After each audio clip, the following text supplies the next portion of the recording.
கோமாளி வேடத்தில் வந்து வேட்புமனு தாக்கல் செய்ததால் பரபரப்பு. அரசியலில் வெற்றி பெற்றவர்கள் மட்டுமே மக்களை கோமாளிகளாக பார்ப்பதுண்டு.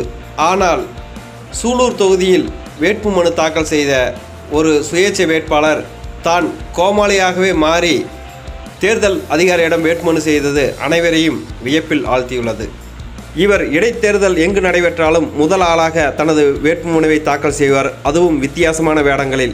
அந்த வகையில் சூலூரில் நடந்த வேட்புமனு தாக்கலின் போது கோமாளியாகவே மாறி வந்து தனது வேட்புமனுவை தாக்கல் செய்தார். அதன் பிறகு பத்திரிகையாளர் பேசும்போது, ஒவ்வொரு அரசியல்வாதியும் மக்களை கோமாளியாக பார்ப்பதால் தான் கோமாளியாக மாறி வந்து வேட்புமனு தாக்கல் செய்கிறேன்.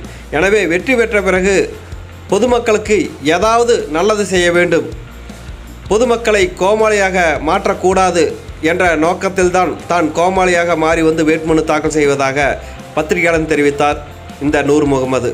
அவரது தோற்றம் கோமாளியாக இருந்தாலும் எண்ணம் அருமையாக இருப்பதால் பொதுமக்கள் பலரும் அவரை பாராட்டினார்கள்.